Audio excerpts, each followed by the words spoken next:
Baik, Assalamualaikum warahmatullahi wabarakatuh. Salam sejahtera untuk kita semua.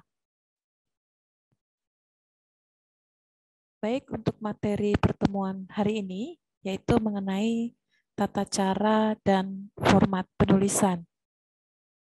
Ya, nanti ada dua bagian, yaitu bagaimana cara menampilkan statistik pada hasil penelitian. Ya, jadi di materi sebelumnya, kalian sudah mempelajari tentang berbagai macam statistik. Nah, dalam tampilan di tabel hasil begitu, statistik terutama di sini adalah statistik yang membandingkan antara satu kelompok dengan kelompok yang lain. Spesifiknya adalah khususnya SPSS begitu ya. Bagaimana cara menampilkan hasil penelitiannya itu sudah langsung tertera pada tabelnya. Nah, kemudian yang berikutnya adalah tentang tata cara dan format penulisan skripsi yang ada di Fakultas Farmasi.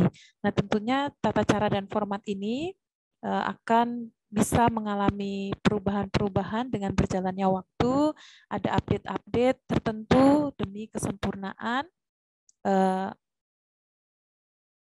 pedoman yang ada. Jadi, silakan diikuti sesuai dengan tahun yang berlaku. Nah, untuk saat ini adalah contoh begitu ya, contoh yang format penulisan yang ada. Jadi hal-hal apa saja yang diatur, yang harus diikuti ya, supaya sudah mulai terbiasa. Mungkin ke depan pada saat kalian menuliskan skripsi begitu mengikuti pedoman yang terbaru yang mungkin berbeda dengan yang apa saya sampaikan di sini, itu mungkin saja terjadi. Tetapi untuk saat ini kita belajar terlebih dahulu ya, sebenarnya apa saja yang diatur. Nah, sehingga besok pada saat benar-benar melakukan tugas akhir seperti itu, sudah mulai terbiasa, oh ternyata kayak gini harus diatur ya, oh paragraf itu harus diatur. Nah, yang ada di video kali ini adalah tata cara dan format penulisan skripsi, terutama untuk yang penelitian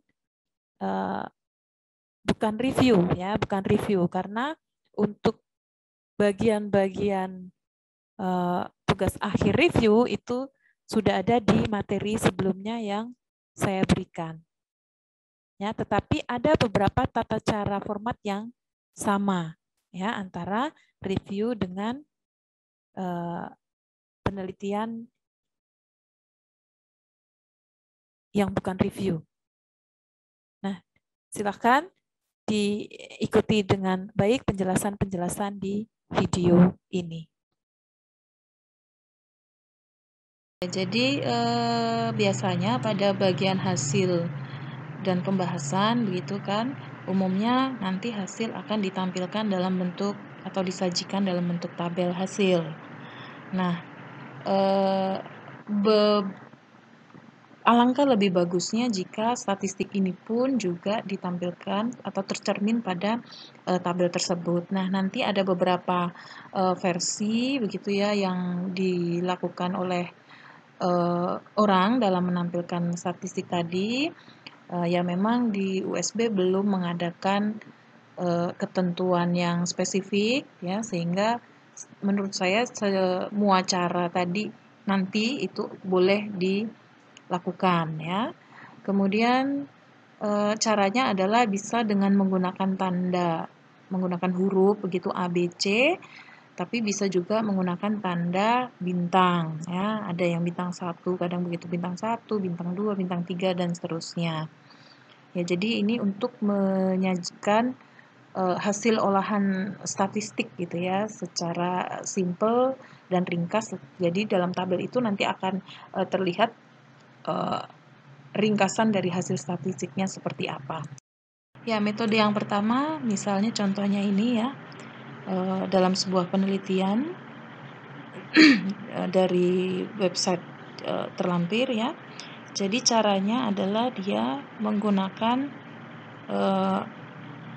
huruf ya, A, B, C begitu ya. Nah, di sini ada keterangan di bawah ya bahwa Means with different alphabet in the same row indicate significant difference gitu ya.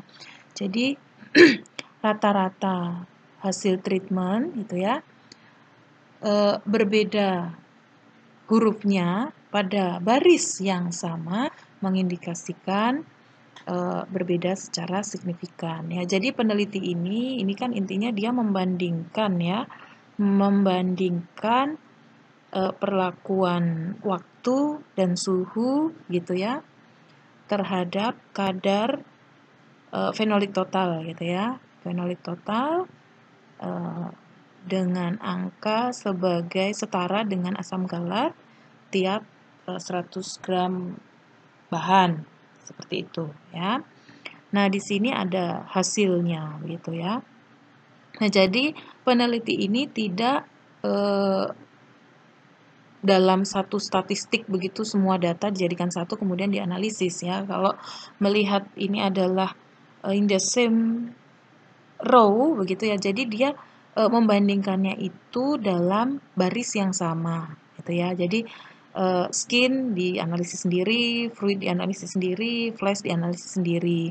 Dia tidak membandingkan atau ya dia tidak menstatistik membandingkan antara sampel yang 100 gitu ya, 100 derajat 1 menit itu antara skin, fruit, flash itu sama atau berbeda. Itu dia tidak menganalisis itu. Yang dianalisis adalah skin atau kulit buah begitu yang di treatment 100 derajat selama 1 menit, 55 derajat selama 5 menit.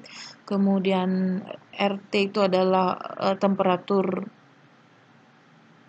suhu kamar gitu ya, suhu kamar 1 jam, kemudian suhu kamar 2 jam. Itu kadar fenoliknya seperti apa gitu ya. Jadi dia membandingkannya antar bagian gitu ya. Jadi masing-masing. Makanya dia same row gitu ya. Jadi dia membandingkannya antar baris yang sama.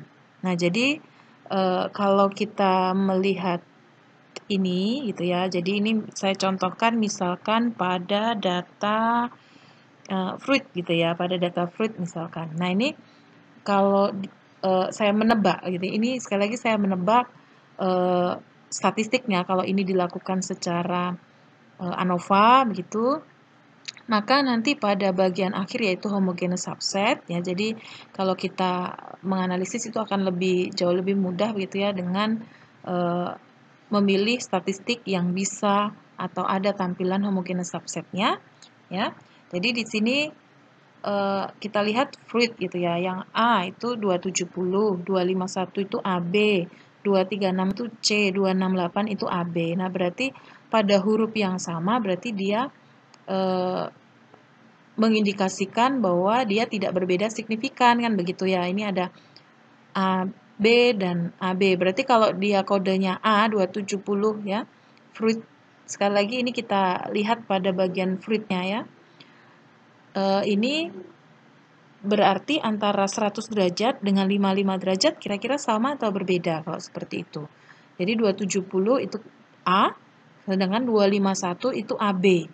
Nah, itu berarti dia ada kesamaan kan begitu ya, ada kesamaan gitu. Kemudian 251 dengan 268 itu berarti secara statistik itu juga sama. Nah, jadi yang berbeda di sini, yang paling berbeda itu adalah yang 236. Ya, jadi hasil ini saya cuplik hanya di bagian fruit. Kalau saya menduga homogeneous subsetnya ya adalah pada slide selanjutnya. Nah, seperti ini ya. Jadi A dan B itu apa ya? Jadi itu menunjukkan subset kan begitu ya. Jadi pada saat homogeneous subset itu ada subsetnya. Nah, subset di sini tentunya ada subset 1, 2 gitu ya. Karena ini tadi kan kodenya sampai C begitu berarti di situ ada 3 subset. Kalau sampai D ya berarti 4 subset. Nah, tadi data tadi kan sampai C ya. Jadi 3 subset. Nah, pada subset itu kalau Anda cek lagi atau pahami lagi di materi kuliah sebelumnya gitu ya.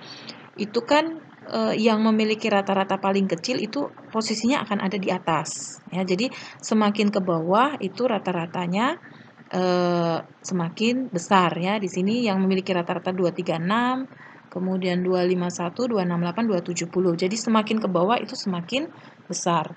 Ya, prinsip pada saat kita mendapatkan hasil pada SPSS ya. Nah, sekarang kita melihat peneliti tadi dia mengkode A, B, dan C begitu ya. Nah, jadi A, B, dan C itu memang tergantung penelitinya ya, mau dia rata-rata yang tertinggi, apa rata-rata terendah ya, monggo silakan. Yang penting itu adalah mengkode bahwa dia pada subset yang berbeda, intinya begitu. Nah, di sini sekali lagi ada 3 subset 1, subset 2, dan subset 3, kan begitu. Nah, kalau peneliti-peneliti pada umumnya biasanya dia akan mudah gitu ya, akan mudah kalau ya yang subset 1 itu ya di kode A, subset 2 di kode B, subset 3 di kode C begitu. Nah, tetapi peneliti ini agak berbeda ya, peneliti yang ada di slide sebelumnya itu agak berbeda, dia dibalik begitu. Jadi yang rata-rata paling kecil itu yang sebagai C, kemudian rata-rata yang paling besar itu di subset yang terakhir itu sebagai kode A. Ya boleh saja nggak apa-apa. Yang penting konsisten dengan itu gitu ya, konsisten dengan pengkodean itu, jangan sampai bingung ya. Jadi kalau peneliti yang lain mungkin 236 ini karena dia di subset 1 itu di kode A, kemudian di subset 2 itu kode B, kemudian di subset 3 itu kode C. Tetapi sekali lagi peneliti yang tertampil di slide sebelumnya itu 236 itu sebagai C, sedangkan yang lainnya itu 251, 268, 270 tadi ada kode A. Ya. Nah, tadi kan ada kode A, ada kode AB, ada kode C begitu. Nah, ini menunjukkan bahwa kalau yang di C dan di data yang lain tuh nggak ada yang di C, berarti dia di subset itu sendirian gitu ya. Nah, ini pada suhu kamar 1 jam gitu ya, nilainya 236. Nah, sedangkan A dan B itu berarti dia menunjukkan dia berada pada 2 subset kan begitu. Ini tadi data tadi kan AB itu ada 2 ya, 55 derajat sama suhu kamar 2 jam itu di kodenya di situ A dan B, berarti dia di subset 2 subset yang sama kan gitu ya. Kemudian yang 100 derajat itu hanya kode A, berarti dia hanya di subset salah satu subset saja. Nah, oleh karena itu kita dari homogeneous subset ini gitu ya, itu menyimpulkan bagaimana yang berbeda hanya yang 236 saja begitu ya, yang rata-rata 236 yang pada RT 1 jam itu yang berbeda dengan yang lainnya. Sedangkan yang 270 itu sama ya, berada pada satu subset dengan yang RT 2 jam dan yang 55 derajat Celcius, sehingga dia tidak berbeda signifikan. Nah, makanya pada slide sebelumnya ya, itu kalau dia ada hurufnya A gitu ya, A, nah berarti dia pada subset yang sama. Sekali lagi pada baris yang sama ya, bukan pada kolom ya. Jadi itu kan ada kolom fluid, skin gitu, itu tidak dibandingkan ya antara skin dengan fluid, meskipun di situ terlihat ada sama-sama kode A tetapi dia pada statistik yang berbeda. Nah, dari sini silakan ya coba kalian logika dengan kode huruf pada bagian tanaman yang lain. Kalau ini kan pada fruitnya ya, pada bagian tanaman yang lain, berarti yang sama itu siapa, yang berbeda siapa ya. Jadi pada slide sebelumnya itu saya tuliskan, silahkan buat satu kalimat saja yang mencerminkan atau menginterpretasikan perbandingan antar perlakuan ya. Jadi misalkan satu kalimat aja, misalkan yang ini ya, oh antara 1 jam, jadi buahnya tadi ya, buah yang berada pada suhu kamar 1 jam begitu, kadar fenolik totalnya ya lebih rendah dan berbeda signifikan dengan kelompok yang lainnya. Nah, itu sudah satu kalimat. Nah, silahkan kalian interpretasikan hasil yang bagian yang lainnya. Ini contoh ya, ada peneliti yang mengkode ABC atau subsetnya itu di grafiknya ya, atau di gambar grafik ini. Nah, itu juga lebih baik begitu ya, sehingga pada saat kita melihat grafik itu tidak perlu lagi melihat tabel statistik di lampiran begitu ya, sudah tercermin di sini ya. Jadi ini kan sama seperti tadi prinsipnya dari hasil subset tadi ya, A, B. Berarti yang data B itu berarti berada dalam satu subset. Yang data A begitu itu berada dalam satu subset gitu ya. Jadi meskipun datanya ada dalam dua subset gitu ya, berarti dia tetap tidak berbeda kan begitu ya. Kecuali yang D ini sama sekali tidak ada yang menyamai, C juga tidak ada yang menyamai begitu, sehingga dia yang C ini berada dalam satu subset begitu. Nah, sehingga ini ya contoh kalimatnya itu ya dari saya misalkan ini apa ya, infeksi ya, infeksi ya, rata-rata sel T CD4 gitu ya, yang diinfeksi pada dosis 25, 100, dan 300 itu sama ya, atau tidak berbeda signifikan ya, begitu. Nah, silakan buat kalimat yang lain untuk data yang lainnya. Untuk slide yang sebelumnya ya, itu ada catatan dari saya adalah pada bagian keterangan gambar itu ya tidak dicerminkan bahwa A, B, C, D itu menunjukkan perbedaan signifikan atau tidak begitu ya, tidak ada keterangan, kurang keterangannya lah begitu. Tapi polanya sih kalau saya melihat itu sama seperti pola yang di sebelumnya ya, yang di slide sebelumnya. Nah, kemudian kalau yang contoh ini ya, dia dalam menampilkan statistiknya ada di bagian bawah itu ya, tanda bintang itu berarti nilai signifikannya kurang dari 0,05. Tanda A ya. A itu berarti P kurang dari 0,05. Kalau B itu berarti P kurang dari 0,01. C itu P kurang dari 0,001 dibandingkan dengan kelompok kontrolnya ya. Jadi kalau menampilkan cara seperti ini sama-sama huruf seperti tadi, tetapi huruf interpretasi terhadap hurufnya berbeda. Kalau di slide sebelumnya itu terhadap subset tadi ya, A, B, C, D terhadap subset.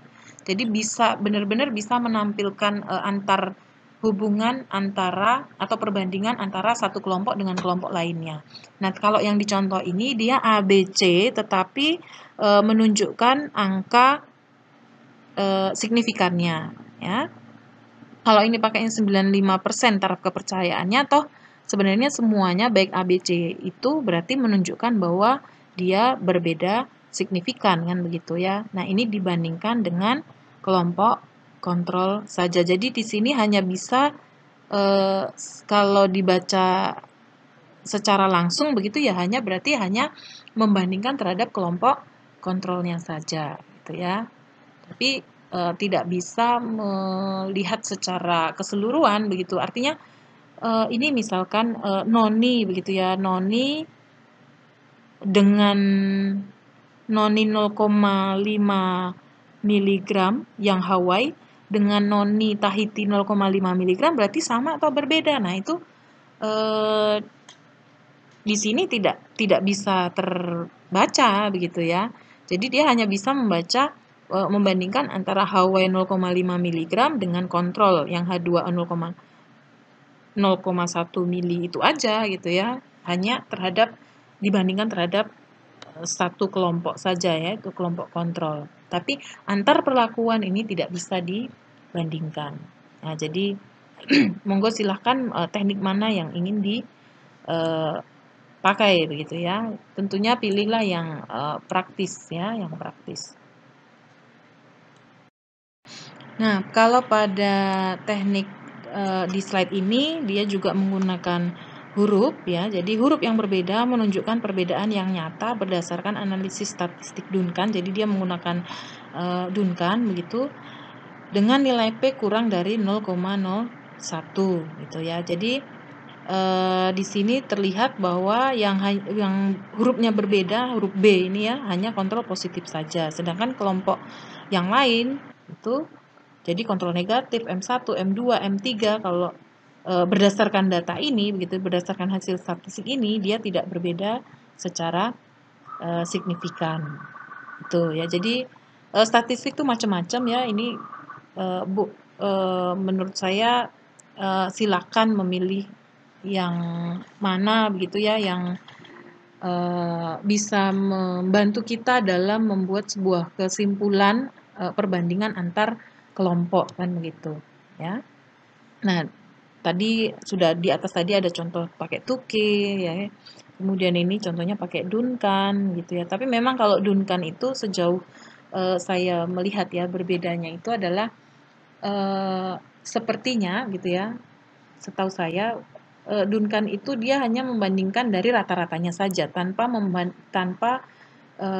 melihat sebaran datanya. Tapi kalau Tukey itu rata-rata dan sebaran datanya. Jadi kadang ada yang secara Duncan itu berbeda signifikan, tetapi secara Tukey itu tidak berbeda signifikan. Itu sering sekali terjadi ya. Jadi sama juga Duncan itu hampir mirip kayak LSD gitu ya. LSD juga sama. Jadi yang dilihat adalah nilai rata-rata gitu ya. Jadi sebaran datanya itu tidak sepertinya tidak terlalu menjadi faktor utama gitu ya dalam menentukan sama atau berbeda. Jadi sering sekali hasil LSD itu berbeda dengan Tukey ya.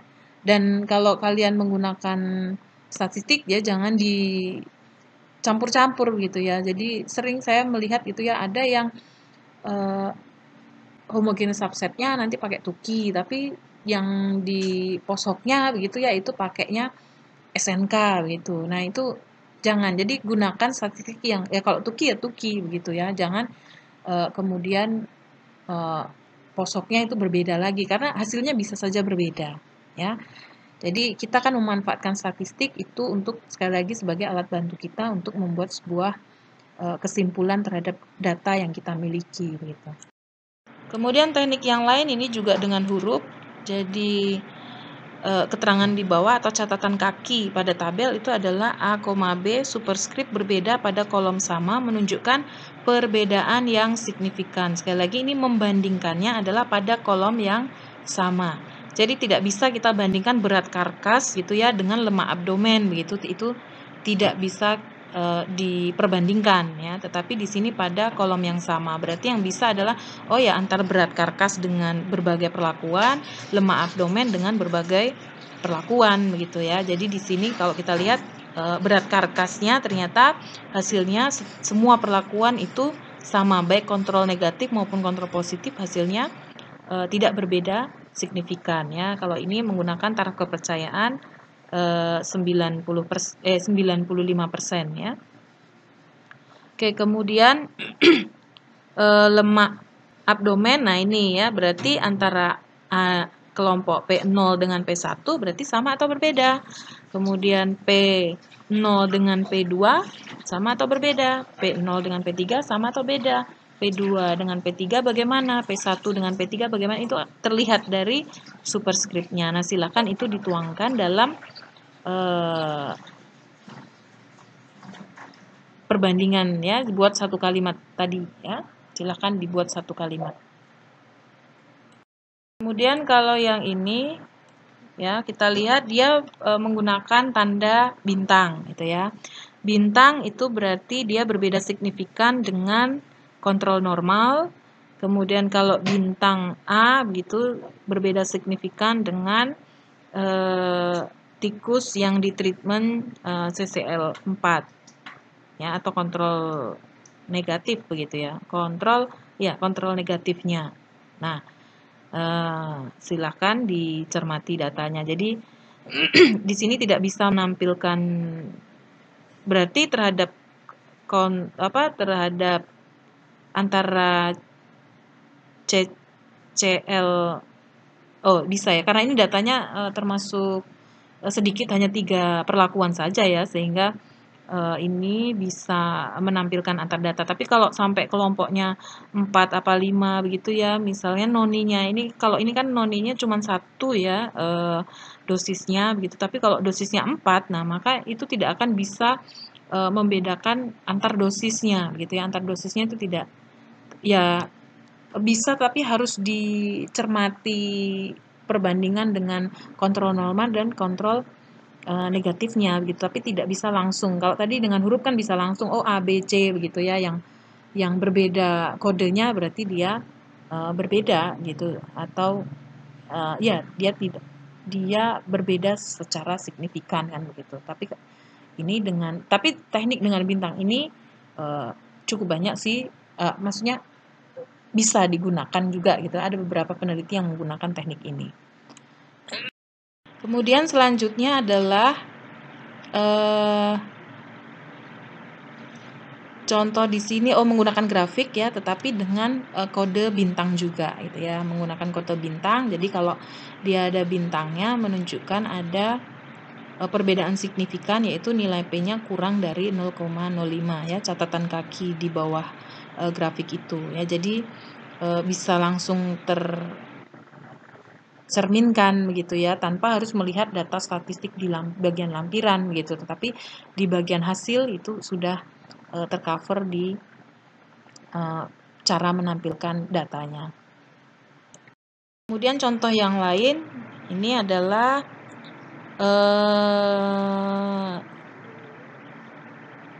menggunakan bintang begitu ya, menggunakan bintang. Kalau dia P kurang dari 0,01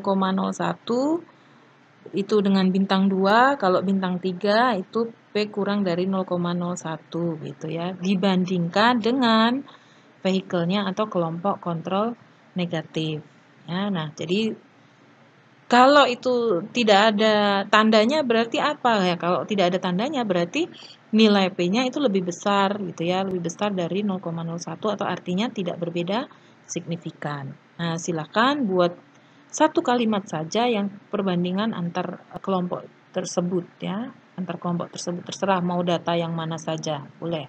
Sebagai contoh bahwa kalian paham gitu ya, kalian bisa menginterpretasikan gitu ya data statistik yang ada di tabel ini. Oke, untuk contoh yang ini ya, kita lihat value are expressed as mean of 10 rats. Kemudian A, C begitu ya, itu signifikan, berbeda signifikan antara kelompok perlakuan STZ dan kontrol gitu ya. Kemudian B dan D itu menandakan berbeda signifikan atau P kurang 0,05 antara AME Annona muricata ekstrak dan STZ-nya begitu. Jadi di sini pengkodeannya begitu ya. Ya, kalau A dengan C itu terhadap STZ treat and control group ya. Kemudian kalau B dan D itu terhadap Annona muricata ekstrak dan STZ treat-nya. Nah, silakan nanti di cek ya. Dicek berbedanya bagaimana gitu ya. Oke, selanjutnya adalah contoh analisis dari Mann-Whitney ya. Berarti ini dari analisis non parametrik begitu ya. Jadi contohnya misalkan datanya tidak terdistribusi normal, misalkan ya, ini sekali lagi misalkan. Jadi angka-angka di sini saya hanya membuat sendiri gitu ya. Ini misalkan saja gitu. Oke, jadi kalau kita lihat gitu ya, jadi kalau Mann-Whitney itu kan dibandingkan satu persatu antar kelompok gitu ya. Jadi kontrol negatif dengan positif berapa, kemudian negatif dengan perlakuan dosis 1 berapa.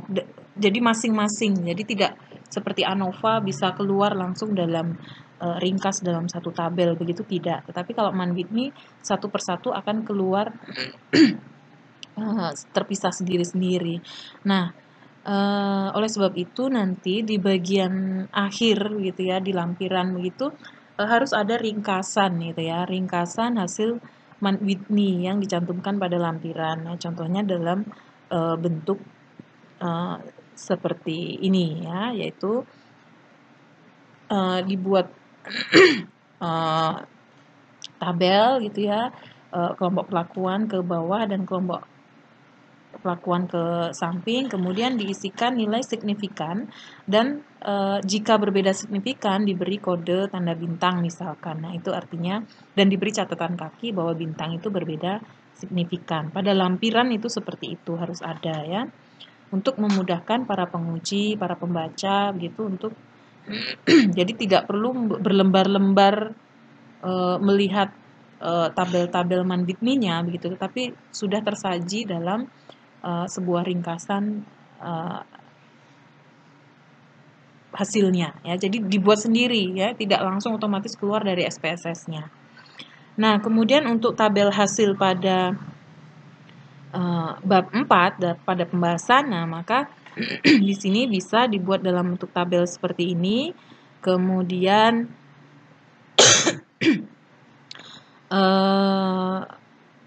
bisa hasil statistiknya tercermin dalam kode ya, bintang gitu ya. Jadi bintang ini menunjukkan bahwa dia berbeda signifikan dengan kontrol negatif.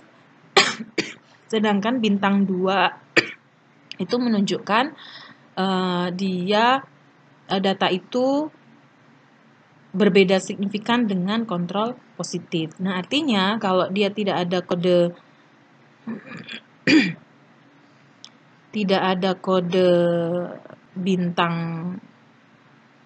2 gitu ya pada perlakuan ekstrak daunnya ini misalkan ya, berarti dia sama dengan kontrol positifnya begitu ya. Kemudian kontrol negatif juga terlihat bintang 2 begitu karena dia berbeda dengan kontrol positif. Ya, jadi intinya adalah bahwa dengan MANWITHNI ini yang bisa tercermin tidak subset-subset tadi seperti tadi ya, tetapi kita hanya bisa membandingkan bagaimana dengan kontrol negatif, bagaimana dengan kelompok kontrol positif begitu. Jadi ini misalkan contoh data yang 25 mg itu ya, dia kodenya adalah bintang, bintang-bintang begitu. Jadi bintang 1 dan bintang 2. Artinya apa? Terhadap kontrol negatif dia berbeda, tetapi juga tidak sama dengan kontrol positif begitu. Berbeda dengan kontrol negatif, tapi berbeda juga dengan kontrol positifnya atau aktivitasnya tidak sebesar kontrol positif kan begitu. Nah, silakan nanti untuk kelompok yang lain kamu buat kalimat begitu ya. Dan disimpulkan berarti kalau datanya seperti ini, berarti kelompok mana sih yang paling efektif gitu ya terhadap perlakuan ini? Coba kamu tuliskan di kolom komentar.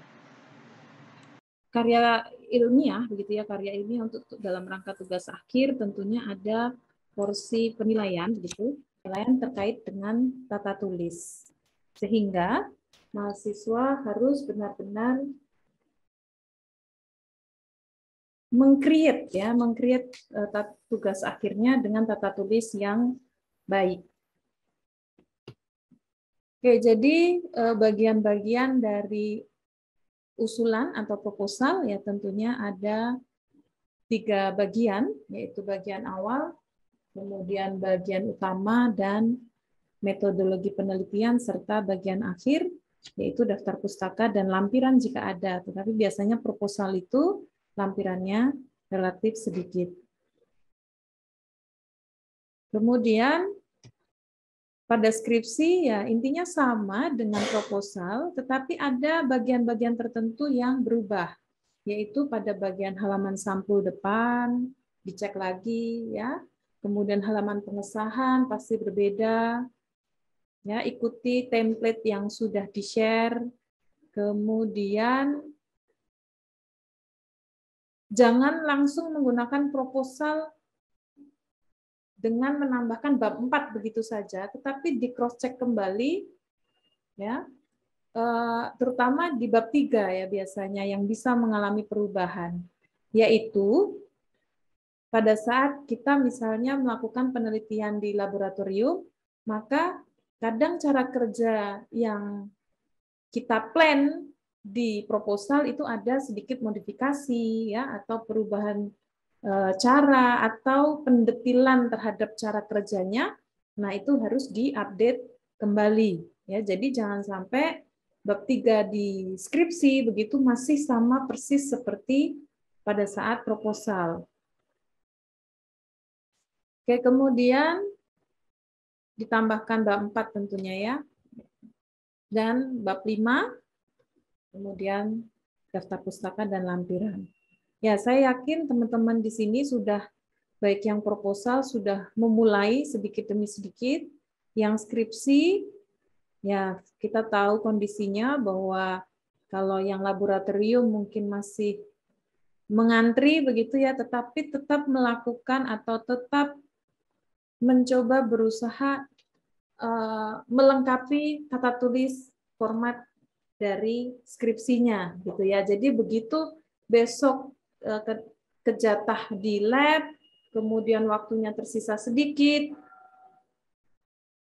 itu masih bisa mengejar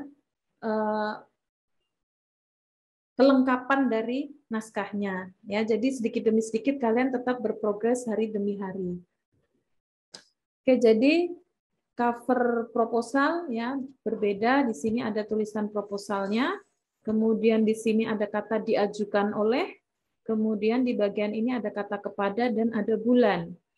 Nah, jadi mulai sekarang yang skripsi sudah mulai mengedit covernya dulu, ya. Jadi dihilangin ada beberapa hal yang dihilangkan. Selebihnya masih sama.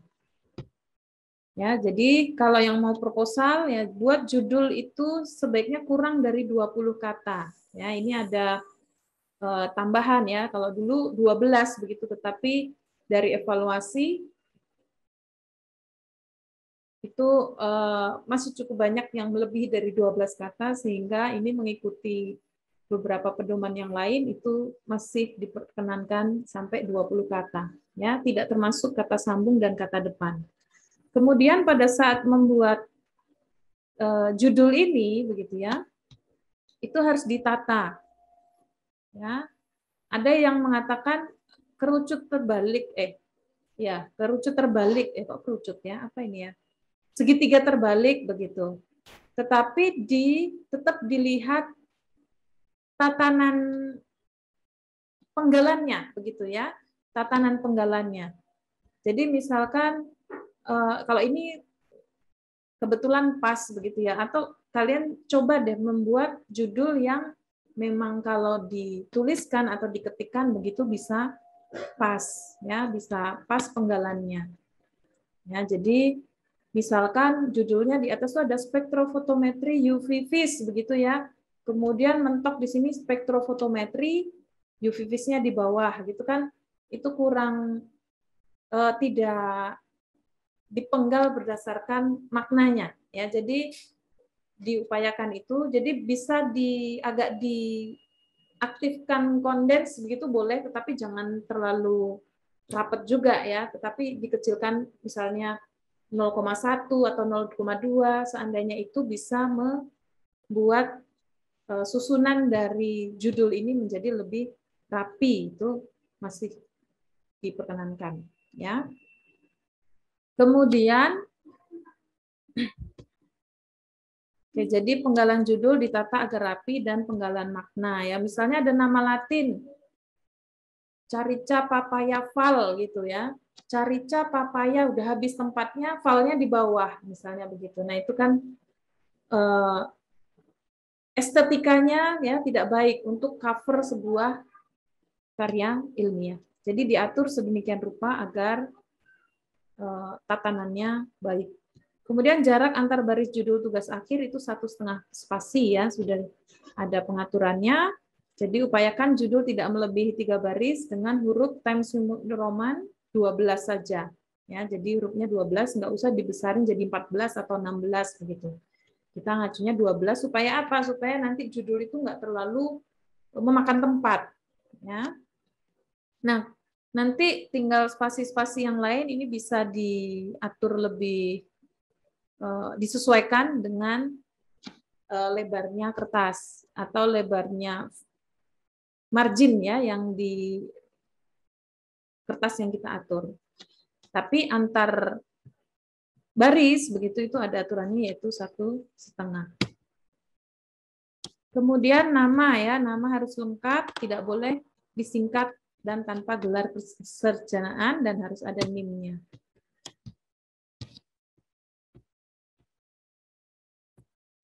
Oke, ini apa? Oh, ini kalau D3. Kemudian halaman pengesahan ya, spasinya satu saja. Ya, skripsi pengesahan sebelum dan setelah ujian itu berbeda. Ya. Jadi nanti silakan dicek di template yang sudah di-share di website Farmasi Setiabudi ACID. Ya, ikuti template tersebut. Kemudian ada halaman pernyataan, ada template-nya juga, silakan diikuti. Nah, ini pengesahan ujian proposal sebelum dan sesudah itu berbeda template-nya. Ya. Kemudian sudah diatur juga ya ini jarak posisi dari tanda tangan penguji begitu. Ya, jadi bagian tanda tangan penguji spasinya dibuat 2,5, yang ini 1 spasi saja ya. Jadi halaman supaya tidak memakan tempat ya, pengesahan itu 1 spasi kecuali pada bagian tanda tangannya, dan tanda tangan disusun seperti ini ya, zigzag seperti ini. Ya, supaya apa? Antar tanda tangan penguji itu tidak berdempetan ya, jadi wel-welan nanti kalau tidak diatur ya, harus sesuai yang ditetapkan. Kemudian pengujian pengesahan skripsi ya. Kemudian setelah ujian skripsi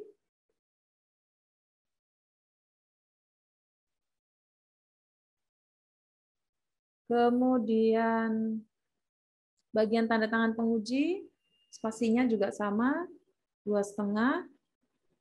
Kemudian yang bisa diatur spasi-spasinya itu bagian ini ya, jeda-jeda antar pernyataan. Jadi kalau antar pernyataan kan 1 spasi, tapi jeda-jeda yang di sini itu bisa dinaikkan lagi begitu seandainya di bawah ini kurang. Ini kayaknya harusnya kan 4 ini sebenarnya ya, kepotong. Ya. Tetapi untuk tanda tangan, letak tanda tangan begitu ya, harus lebar ya, diberi space yang lebar. Kemudian yang sering salah itu adalah tentang penulisan nama ya, dicek kembali penulisan nama disesuaikan dengan ketentuan nama dari masing-masing yang bertanda tangan ya, dan jangan disingkat sesuka hati mahasiswa begitu. Kadang mahasiswa di sini ya merasa tempatnya kurang, kemudian nama dosennya disingkat ya, tidak boleh disingkat kecuali kalau itu memang singkatan sesuai dengan ijazah atau akte dari penanda tangannya. Oke, kemudian artikel. Ini KTI tidak. Ya, kata pengantar ya. Kata pengantar ini sering sekali salah, yaitu urutan dari yang diterima kasihi begitu ya. Harus yang tertinggi, misalnya ini ada urutannya, kemudian tidak diperkenankan menggunakan kata saya, kata ganti saya, kemudian tidak diperkenankan juga di sini tulisan-tulisan yang tidak resmi, ya, istilah-istilah yang tidak resmi. Jadi karena ini adalah karya ilmiah, kata pengantar ini masih dalam bagian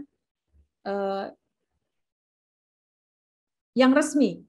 Ya, jadi tidak boleh nanti ada geng gaul yang terkasih gitu misalnya ya, itu jangan dituliskan di kata pengantar. Jadi kata pengantar itu dibuat seresmi mungkin. Ya, kata pengantar juga bisa untuk berterima kasih kepada pihak-pihak yang mungkin membantu dalam pendanaan kalian kuliah, misalnya seperti itu juga diperkenankan ya. Atau memberikan hibah pendanaan kalau memang itu mendapat hibah pendanaan. Kemudian daftar isi, dan ini daftar isi juga sudah diatur se-strict mungkin, ya, ikuti template yang sudah dibagikan. Ya, jadi antar ini bagian awal itu 1 spasi, kemudian antar bab itu juga 1 spasi, tapi berubah bab atau perpindahan dari bagian pengantar dan bab 1 atau bab 1 ke bab 2 itu 2 spasi. Ya, jadi manual aja di bagian ini spasinya buat 1 spasi begitu, sehingga ini dengan cara di enter. Kemudian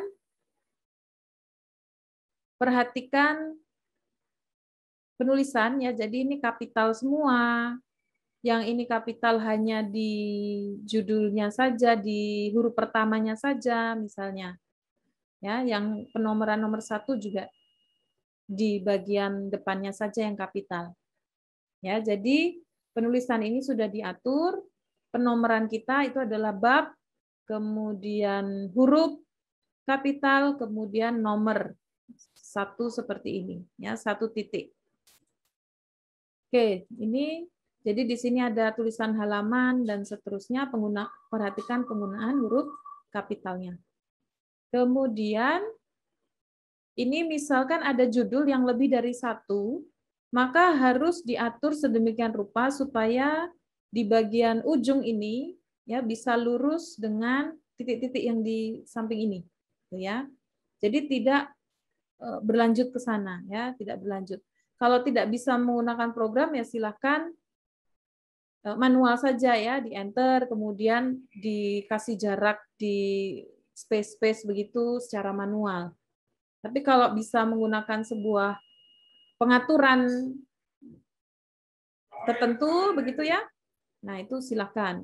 Ya, saya sendiri terus terang juga tidak bisa yang dengan pengaturan tertentu itu, sehingga kadang saya juga melakukannya secara manual. Tapi yang jelas di bagian identitas dari judul ini, kemudian di sini ada halaman, itu ada jaraknya. Nah, kalau yang lebih dari 1, sekali lagi ini harus lurus. Ya. Nah, sehingga yang ini, contoh yang ini salah karena ini tidak lurus ya, determinasi tanaman dan identifikasi rimpang, kemudian ini ada jeda.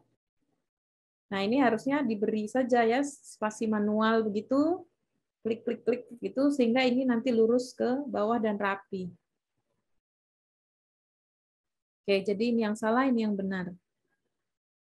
Kemudian daftar gambar dan daftar tabel ini tidak selalu dibutuhkan jika ada lebih dari 2 gambar atau tabel ya, dan ini juga ketentuannya. Di sini langsung nomor, kemudian di sini ada kata halaman dan di ujung sisi kanan ya, dan lurus dengan angka di bawah ini.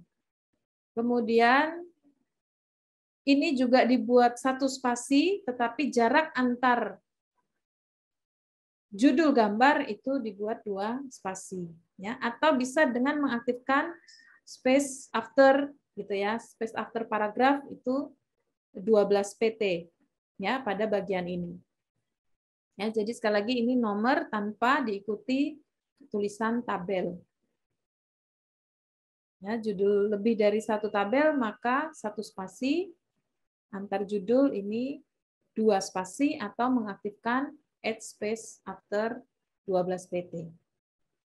Ya, cermati huruf kapitalnya ya. Jadi pada judul gambar begitu yang kapital hanya huruf depan kecuali nama Latin. Nama Latin disesuaikan dengan kriteria penulisan kata nama Latin. Kemudian daftar lampiran sama seperti judul gambar tadi, kemudian ada arti lambang dan singkatan. Jadi kalau menggunakan cukup banyak singkatan itu wajib ada daftar singkatan, ya. Nah, daftar singkatan sudah ada ketentuannya, spasinya 1,5 antar singkatannya ya atau istilahnya. Kemudian nanti di tab sebanyak 4. Ya, dan nanti kalau lebih dari 2 baris ya lurus di sini ya, lurus dengan huruf pertama jadi kepanjangannya. Ya, kalau bahasa Inggris maka yang di kepanjangannya harus dimiringkan tetapi singkatannya tidak perlu.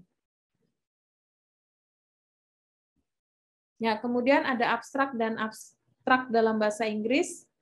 Tapi yang dalam bahasa Inggris itu untuk tugas akhirnya, laporan tugas akhirnya ya. Kalau di proposal juga dibutuhkan ya, ada abstrak tapi bahasa Inggrisnya belum dulu. Nah, intinya adalah kita membuat 3 alinea, harus 3 alinea, jangan dijadikan 1 alinea. Ya, mungkin teman-teman melihat mungkin di artikel-artikel lain itu dalam 1 alinea ya, tetapi kita menganutnya adalah dengan 3 alinea. Jadi kalau proposal 2 alinea, kemudian skripsi 3 alinea, dan masing-masing alinea ini sudah ada ketentuannya. Alinea 1 itu adalah latar belakang dan tujuan penelitiannya. Alinea 2 itu metodologi dan analisisnya. Kemudian alinea ketiga itu hasil penelitian dan kesimpulan.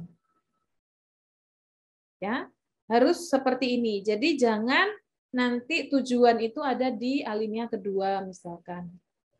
Ya, sebenarnya ini hal gampang, tetapi sering sekali mahasiswa melakukan kesalahan. Padahal biasanya penguji itu ya yang pertama kali dilihat itu abstrak. Jadi meskipun itu cuma selembar, justru malah letak yang menurunkan apa ya kualitas dari mahasiswa itu bahkan justru di abstrak dan abstrak bahasa Inggrisnya.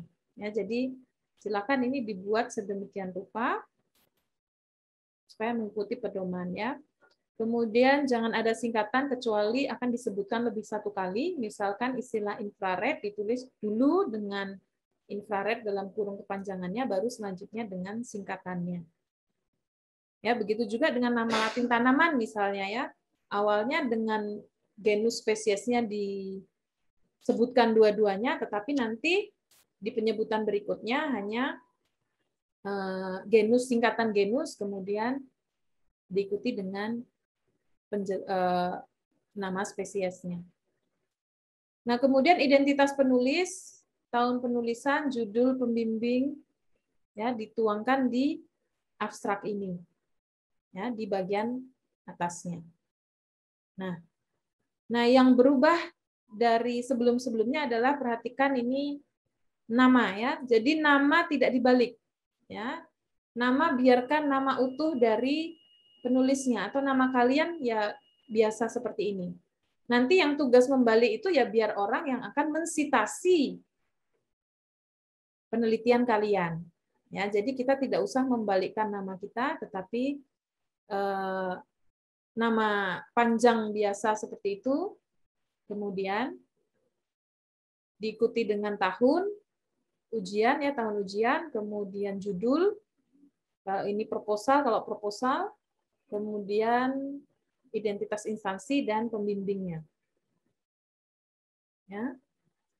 Kemudian ini karena proposal jadi hanya 2 paragraf saja. Ya, nama tidak dibalik dan spasi sekali lagi 1. Ya, banyak mahasiswa yang masih menuliskan abstrak itu 1,5 begitu. Nah, sekarang silakan sambil dicek apa yang sudah kalian tuliskan. Kemudian abstrak dalam bahasa Inggris. Ya, ini nama, cermati, kemudian ini ya Bachelor of Pharmacy, kemudian di sini diinggriskan tesis begitu.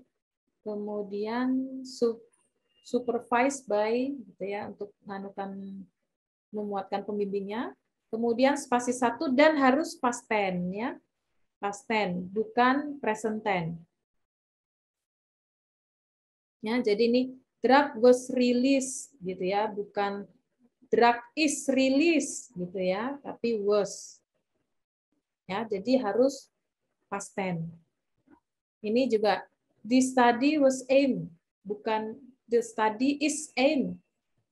Gitu ya, tapi menggunakan bentuk past tense-nya, lampau. Karena apa? Penelitian ini sudah lewat gitu ya. penelitian ini sudah berjalan, sudah selesai berjalan, ini mau dilaporkan. Ya, kecuali kalau pernyataan umum. Kalau ini kan pernyataan umum ya, definisi misalkan seperti itu atau konsep-konsep umum begitu. Ya, ini menggunakan present tense boleh, tetapi untuk penelitiannya itu past tense. Nah, kesalahan yang sering terjadi di dalam bab 1 itu adalah latar belakang ya, kurang menekankan perlunya penelitian skripsi dilakukan dan dasar-dasar yang mendukung alasan mengapa penelitian ini perlu dilakukan ya. Jadi ini trik supaya kalian di proses revisi dengan pembimbing itu cepat gitu ya. Perbanyak jurnal di sini ya, perbanyak jurnal-jurnal yang terkait dengan penelitian kalian. Ya, dengan banyaknya jurnal itu akan tercermin bahwa kalian itu benar-benar mencari artikel-artikel dengan serius begitu ya, tidak sekedar yang penting jadi tulisan ya, tetapi benar-benar memperbanyak diri dengan membaca artikel-artikel yang lain ya. Harus ditunjukkan di sini penelitian sebelumnya apa saja yang sudah gitu ya. Kemudian kebaruan apa yang kalian lakukan? Perbedaannya dengan penelitian sebelumnya itu apa? Gitu ya. Sehingga kadang sering dicerminkan dengan ada kalimat penelitian mengenai bla bla bla bla tentang topik kain itu belum pernah dilakukan, gitu ya. Yang sudah itu apa? Itu diceritakan. Ya. Kemudian apa sih pentingnya dari penelitian ini? Seperti itu. Kemudian permasalahan kurang terarah dan tidak didukung latar belakang. Ya, permasalahannya terdapat minimal 2 variabel utama. Penulisan pustaka yang diacu tidak memenuhi standar penulisan, kemudian pembuatan kalimat itu subjek predikat objeknya perlu diperhatikan. Ya, tidak boleh menggunakan kata kerja atau kata sambung di awal kalimat. Ya, kadang beberapa masih kita temukan ya, kalau itu cuma 1 atau 2 kalimat dalam naskah sih nggak masalah ya, tapi kalau di semua halaman kemudian muncul begitu, nah itu bisa menjadi dipermasalahkan. Karena sebenarnya aturannya adalah tidak boleh menggunakan kata sambung dan kata depan di awal kalimat. Ya, jadi susunlah kalimat menjadi SPO. Ya, sekalian melakukan parafrase, ya, melakukan parafrase agar naskah kalian itu terdeteksi di Turnitinnya itu similarity-nya akan kecil. Ya. Jangan berkeluh kesah ya. Bisa, pasti bisa ya. Teman-teman kalian juga bisa melakukannya.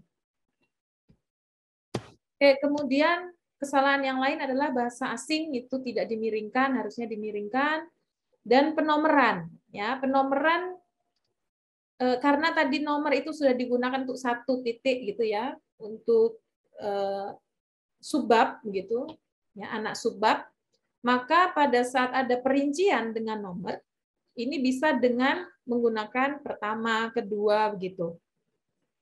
Ya, tidak boleh menggunakan 1, apakah formulasi 2 dengan angka.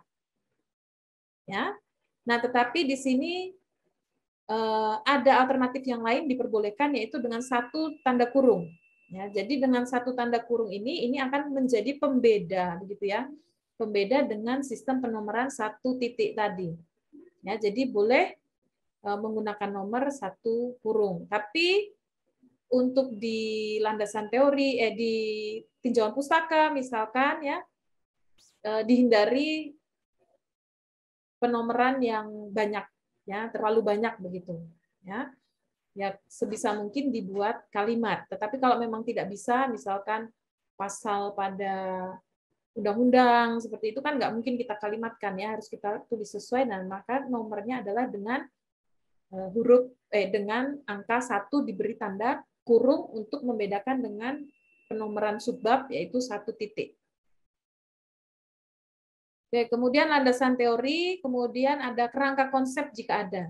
Ya, saat ini beberapa dosen itu senang begitu ya melihat pada saat ada kerangka konsep di proposal atau di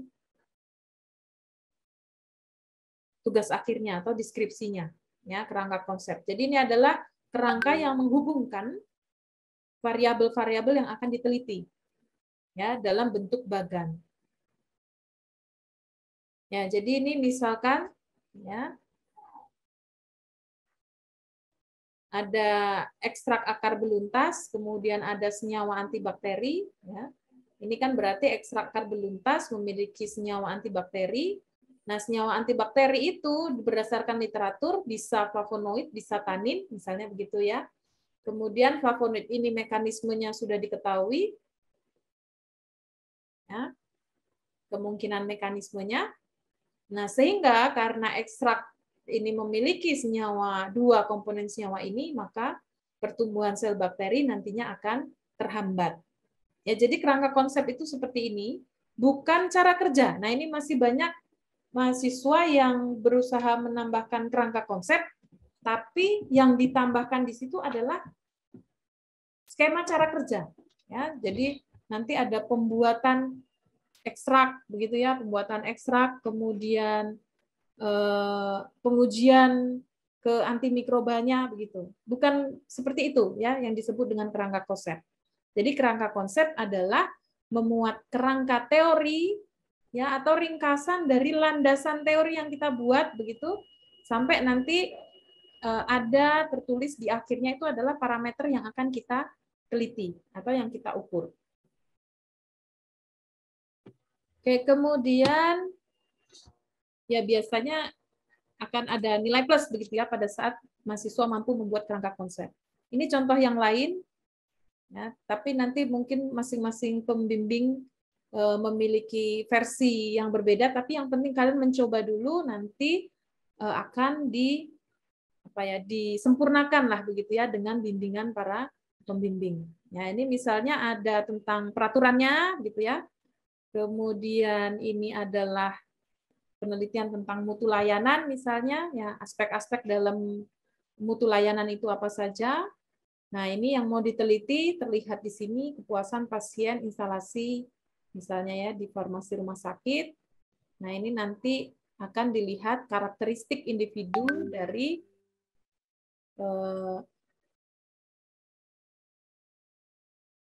responden yang akan diteliti. Nah, ini misalnya variabel yang diukur itu terlihat di sini, tetapi variabel yang tidak diukur misalnya ya, ini contohnya.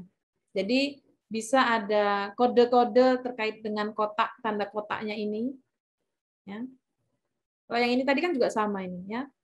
Ini yang kotak, ini yang akan diteliti. Tapi yang putus-putus, ini mekanisme ini tidak diteliti di penelitian ini begitu.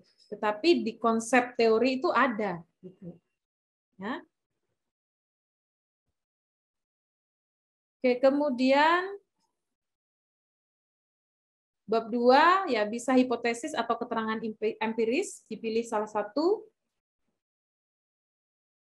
Kalau memang itu bisa dihipotesiskan ya dihipotesiskan ya. Kemudian kalau penelitian sosial sih biasanya keterangan empiris karena belum bisa ditebak ya yang terkait pola gitu ya misalnya atau tadi evaluasi mutu itu kan tidak bisa ditebak. Ya, jadi kesalahan yang sering terjadi di bab 2 ini adalah sistematika penulisannya yang kurang terarah. Kemudian permasalahan dan hipotesis tidak korelasi begitu ya atau tidak konsisten. Ya, jadi paling gampang begitu pada saat membuat permasalahan dan hipotesis itu kalimatnya disamakan aja gitu ya. Pertanyaannya apa, ya jawabannya apa begitu. Ya, jadi tidak usah biar ada variasinya, tidak ya. Justru yang namanya karya tulis itu kekonsistenan itu yang diperlukan. Ya, jadi misalnya permasalahannya itu adalah apakah kalau tadi ya contohnya tadi daun apa tadi? Daun binahong memiliki aktivitas antibakteri terhadap Staphylococcus aureus misalnya begitu. Ya berarti nanti hipotesisnya diarahkan ke situ. Yaitu daun binahong mungkin dalam kurung nama latinnya memiliki aktivitas antibakteri terhadap Staphylococcus aureus. Jadi jangan dengan kalimat yang berbeda, daun binahong dapat menghambat pertumbuhan antibakteri Staphylococcus aureus seperti itu. Ya. Kecuali kalau pertanyaannya tadi di rumusan masalahnya berbunyi apakah daun binahong nama latinnya dapat menghambat pertumbuhan bakteri Staphylococcus aureus. Nah, jawabannya ngikutin itu. Jadi sekali lagi disamakan saja antara rumusan masalah dengan hipotesis, ya, kalimatnya. Kalau keterangan empiris ya dituliskan ya. Ada beberapa ya saya melihat begitu, ada yang data empiris yang akan diteliti dalam penelitian ini adalah ya gitu ya. Misalnya kayak tadi mutu layanan apa tadi? Ya, mutu layanan, nah mutu pelayanan instalasi farmasi rumah sakit dan seterusnya itu. Kemudian tingkat kepuasan pasien, nah itu ya. Bisa keterangan empiris atau data empiris yang akan diteliti dalam penelitian ini misalnya. Oke, kemudian penulisan SPO juga sering terjadi kesalahan di bab 2. Ya, jadi mahasiswa itu memang harus detail dan teliti ya. Untuk yang sedang skripsi semester 8 sih waktunya relatif memang agak longgar begitu ya. Tetapi yang skripsi di semester 7, nah ini masih banyak yang ada perkuliahan begitu, nah harus diatur waktunya sebaik-baiknya. Kemudian kesalahan yang sering terjadi dalam bab 3 yaitu kesalahan dalam mengklasifikasikan variabelnya. Ya, perbanyak membaca saja ya, banyak baca-baca tugas akhir yang lain, artikel-artikel, kemudian nanti dipilih yang baik yang mana, seperti itu. Jadi kita punya beberapa perspektif lah begitu ya. Dan kita pilih yang resikonya tidak tinggi untuk menurunkan nilai kita. Kemudian penulisan definisi operasional ya, yang tidak sesuai dengan kaidah itu juga sering terjadi di bab 3. Ya. Jadi yang namanya definisi operasional itu bukan kalimat berita, ya, tetapi definisi. Definisi itu ada kata adalahnya. Ya, jadi misalnya dibuat di sini minyak atsiri temulawak dibuat dengan hidrodesilasi, gitu. Ya, itu kalimat berita. Ya, tetapi di sini adalah definisi operasional. Jadi harus ada kata adalah. Jadi mengambil kata-kata kunci yang ada di judul. Ya, antibakteri didefinisikan, misalnya tadi yang penelitian antibakteri. Kemudian tanamannya dioperasionalkan. Ya, jadi tujuan definisi operasional ini adalah menunjukkan apa ya, lingkup dari penelitian ini. Sehingga kalau nanti ada peneliti lain yang meneliti dan hasilnya berbeda, begitu misalnya, nah itu bisa dikonfirmasi, oh letak perbedaannya ada di mana, gitu ya. Nah ini misalnya minyak asiri temulawak adalah minyak asiri yang dihasilkan dari proses hidrodesilasi, jadi dari prosesnya. Yang dihidrodesilasi apanya? Oh, irisan rimpang temulawak kering. Nah berarti ini yang didestilasi adalah keringnya, bukan bahan segarnya atau bahan yang dikering anginkan, karena nanti minyak asirinya juga akan berbeda ya yang didapatkan. Yang dipanen pada bulan Januari. Nah, ini misal pada bulan waktu ya. Pemanenan pada saat bulan Januari dengan pemanenan pada saat bulan Desember itu bisa saja berbeda ya. Kemudian dari kabupaten, nah ini tempat lokasinya. Karena bisa saja tempat yang berbeda juga menghasilkan kualitas minyak yang berbeda. Kemudian ini misalnya kekerasan tablet adalah tekanan yang diperlukan untuk memecahkan sebuah tablet yang diukur dengan alat uji kekerasan Stocktest MOA 1 misalnya. Nah, misalnya definisi operasional tentang resep gitu ya. Ya, masih banyak mahasiswa yang definisinya itu masih definisi teoritis, ya itu nggak boleh ya. Misalnya ini definisi teoritis minyak asiri itu kan berarti senyawa metabolit sekunder yang dihasilkan oleh tanaman yang memiliki aroma yang khas. Itu definisi dari minyak atsiri dan mudah menguap begitu. Tetapi definisi operasional sekali lagi bukan definisi teoritis. Ya, misalnya tadi resep begitu ya, adalah permintaan obat dari dokter ke apoteker. Ya, tidak hanya itu definisinya, tetapi harus dioperasionalkan. Apa berbedanya di penelitian ini dengan penelitian-penelitian yang lain? Jadi misalnya resep adalah permintaan dokter spesialis saraf. Nah, misalnya kalau pas meneliti obat-obat saraf misalnya ya, dokter spesialis saraf di rumah sakit mana, di kurun waktu kapan, ya misalnya pada bulan apa sampai apa, misalnya begitu. Ya, dioperasionalkan. Jadi bukan definisi teoritis. Nah, ini silakan sambil dibuka apa yang sudah kalian buat ya. Kemudian kesalahan yang lain adalah metode penelitian yang tertulis sering tidak jelas. Ya, tidak jelas untuk memecahkan masalah yang mana dan sering tercampur aduk. Penulisan pustaka lagi ya, tidak memenuhi standar penulisan ya. Jadi yang namanya prosedur kerja, cara kerja itu juga kita pasti melihat dari pustaka gitu ya. Jadi kalau memang kita mengambil dari sebuah pustaka terutama literatur standar ya disampaikan di situ ya. Misalnya pengujian anti-inflamasi ini berdasarkan, nah buku misalnya ada buku dari, oh ya peraturan ya, kemarin kan ada peraturan uji praklinik ya yang terbaru itu kan ada dari Badan POM itu ya. Silakan nanti yang penelitian-penelitian farmakologi coba dicek di Perkab POM tentang uji praklinik ya supaya kaidah-kaidah yang kalian lakukan juga mengikuti peraturan tersebut misalnya. Nah, kalau sudah menggunakan literatur standar seperti itu enak ya. Jadi kita yakin bahwa prosedur yang kita lakukan itu valid. Ya. Farmakologi ada itu. Perkab POM baru aja tahun 2021 ya. 2021 itu dikeluarkan. Jadi silakan diupdate metode kerjanya disesuaikan dengan yang ada di situ. Kemudian di sini juga paling sering kalimat yang tidak SPO, seringnya P dan O saja gitu ya.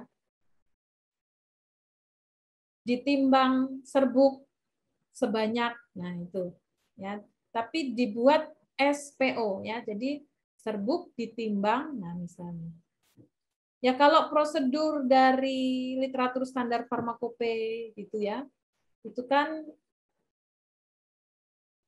ada beberapa dosen yang membolehkan apa ya, tidak dilakukan parafrase begitu. Ya, silakan nanti diikuti kaidah supaya tidak terdetek. Tapi kalau cara kerjanya itu adalah bukan cara kerja yang kaku ya, yang harus seperti itu atau ada modifikasi ya kita boleh meng-create kalimat dengan parafrase. Kemudian cara kerja disusun dalam kalimat perintah atau kalimat aktif. Nah, itu yang salah. Ya, ambil serbuk sebanyak 5 gram. Nah, itu kalimat perintah. Karena apa prinsipnya ini adalah rencana yang akan kita lakukan. Dan kalau itu skripsi, berarti itu laporan yang kita lakukan. Kita tidak menyuruh pembaca untuk melakukan. Ya, jadi create semua cara kerja itu dalam kalimat perintah. Ya, dan kalimatnya adalah kalimat pasif yang benar ya, menggunakan imbuhan di, bukan imbuhan me. Kemudian penulisan bahasa asing sering tidak dengan huruf miring. Ya, nanti dicermati. Kemudian bab 4, ini ada data rata-rata harus ditampilkan dengan nilai rata-rata plus minus SD. Ya, harus ada standar deviasinya. Kemudian data yang dianalisis statistik ANOVA ditampilkan pada tabel, data, atau grafik dengan kode huruf atau kode bintang untuk menggambarkan hasil statistik. Nah, ini bisa membaca dari beberapa artikel atau jurnal seperti itu. Ya, jadi ini misalnya dengan kode huruf kalau ini ya. Misalnya ini superscript huruf yang berbeda menunjukkan perbedaan yang signifikan. Artinya, kelompok yang dengan superscript B dengan superscript C, jadi di sini kontrol negatif dan ekstrak Kaskuba 200 mg ya berarti berbeda. Tetapi di sini juga terlihat bahwa yang dengan kode huruf C, ya huruf C sama-sama C berarti dia sama semua. Artinya di sini apa? Ekstrak Kaskuba tunggal, ekstrak Patikan Kebo tunggal, kemudian kombinasi dengan beberapa variasi dosis ini, ternyata kodenya C semua. Artinya apa? Semua sama efeknya. Nah, kalau sudah efeknya sama semua seperti ini, secara statistik, ya tidak boleh nanti kesimpulannya adalah kita mengambil rata-rata yang terbesar. Ya, atau yang terbaik, misalnya ini kan kontrol negatifnya 54, itu berarti yang jelek kan rendah ya. Yang bagus itu seperti kontrol positif itu tinggi, 115 angkanya. Nah, berarti di sini meningkatkan ya, ada efek peningkatannya. Kemudian kita karena yang 113 itu yang tertinggi, kemudian kita menyimpulkan bahwa kombinasi Kastuba 50 dengan Patikan Kebo 60 itu berarti yang terbaik. Ya, dosis yang terbaik. Tidak bisa, karena apa? Secara statistik mereka sama. Ya, kalau teman-teman ingin bahwa hasilnya itu ini berbeda begitu ya. Nah, silakan menyesuaikan statistiknya. Ya, statistik itu kan macam-macam, bisa dipilih dan dipilah begitu ya, dipilih dan pilah. Ya, bisa pakai TUKI, bisa pakai SNK, ya, bisa pakai LSD misalnya. Tapi sebenarnya kalau penelitian seperti ini LSD enggak bagus ya. LSD itu kan untuk yang replikasinya kurang dari 3 atau kelompoknya. Kemudian kalau Duncan itu juga bisa ya. Sepenglihatan saya, analisis dari Duncan itu hampir sama kayak LSD, hampir sama.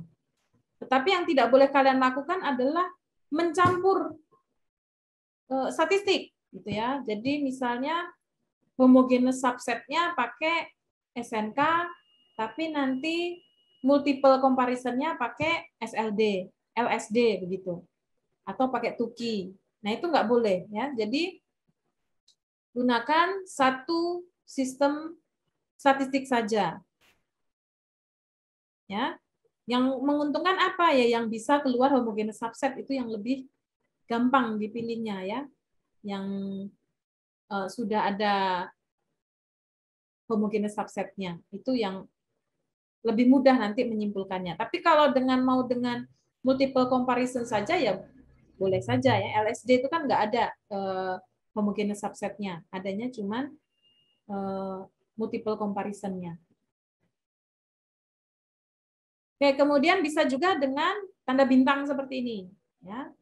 Dan harus rapi menuliskannya ya. Jadi menuliskan angka itu ya desimal lurus dengan desimal. Jadi tidak ratakan center begitu, kemudian kemana-mana nanti nggak lurus begitu. Jadi dibuat tetap center, tetapi diatur dia manual ya, secara manual begitu lurus, puluhannya dengan puluhan, satuannya dengan satuan, ratusan dengan ratusan, desimal kedua ya lurus dengan desimal kedua begitu. Nah ini diatur sedemikian rupa. Nah ini misalnya yang bintang 1 itu artinya berbeda signifikan dengan kontrol negatif. Nah silakan pakai bintang. Nanti bintang 2 artinya berbeda signifikan dengan kelompok kontrol positif misalnya. Nah silakan yang menurut kalian lebih praktis yang mana. Ya. 2 cara itu ada di beberapa artikel ilmiah termasuk artikel internasional.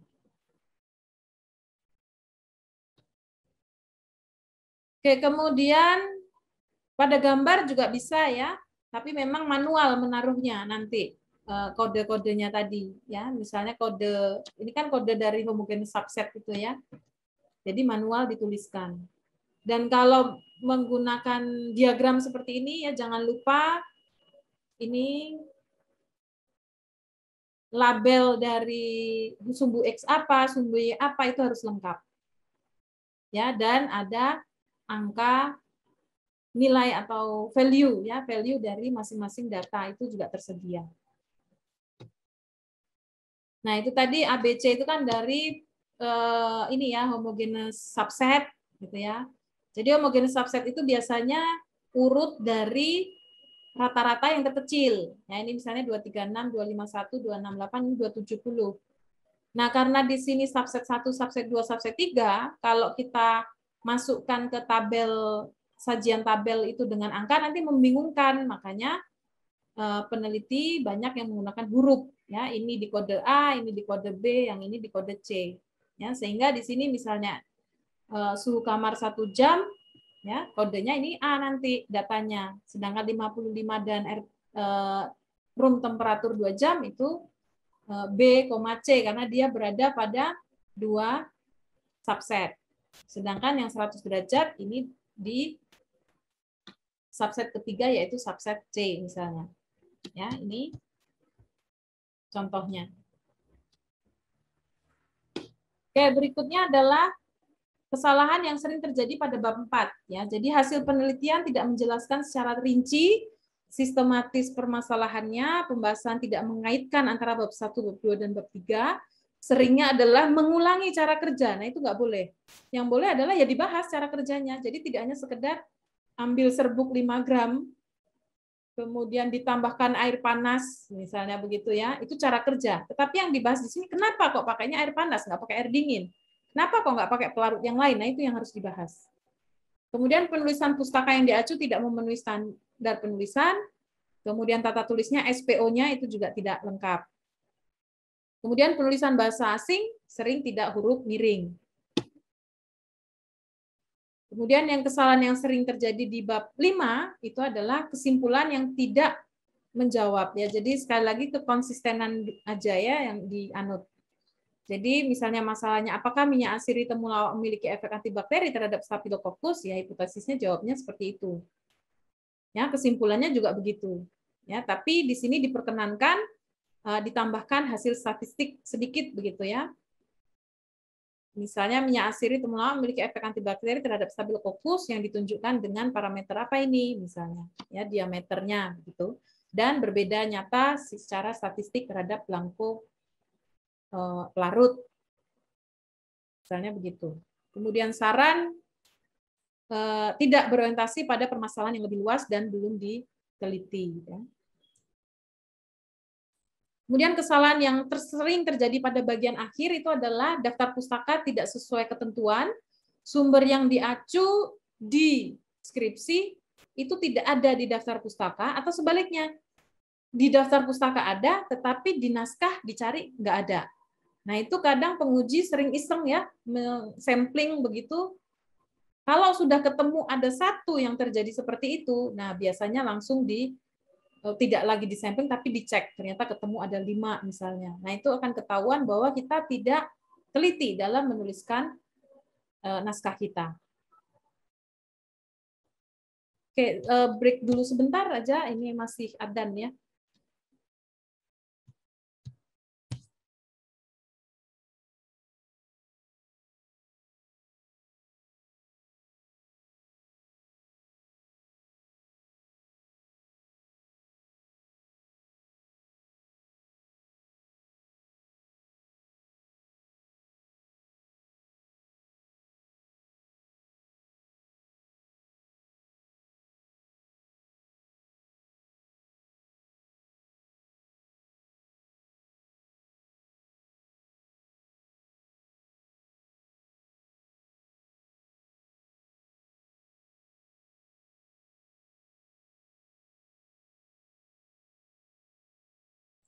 Silakan dinyalakan kameranya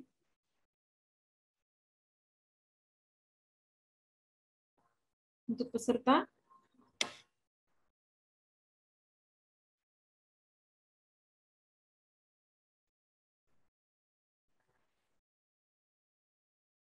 Ini Ini yang screenshot siapa? Bu Dian, Bu apa Bu Ina ini?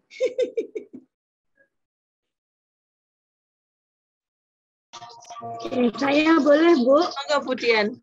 Oke. Teman-teman yang belum on kameranya silakan dinyalakan dulu.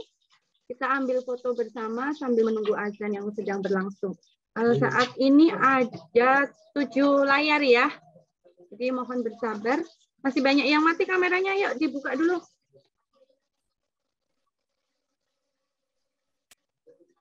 Oke, saya mulai ambil fotonya. Halaman pertama, 1, 2, 3.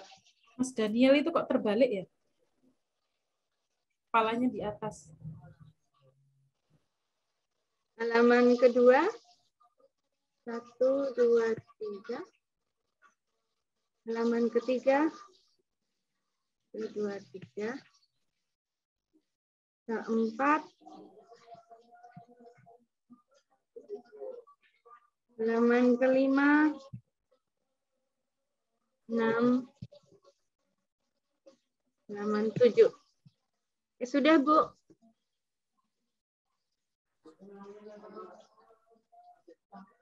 Oke, terima kasih.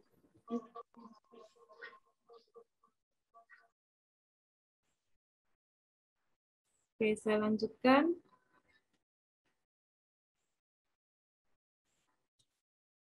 Kemudian sumber-sumber yang diacu, ya tadi sudah ya. Jadi kesalahan di bagian akhir itu baik di daftar pustaka atau di lampiran, nanti dicek lagi masing-masing naskahnya. Jadi tadi daftar pustaka, kemudian data penimbangan itu juga harus lengkap dan detail, sehingga lampiran itu bisa dengan spasi 1 saja, nggak usah spasi 1,5 ya, karena pasti banyak datanya. Jadi spasinya 1 saja untuk lampiran. Tetapi semua termuat di situ, gitu ya.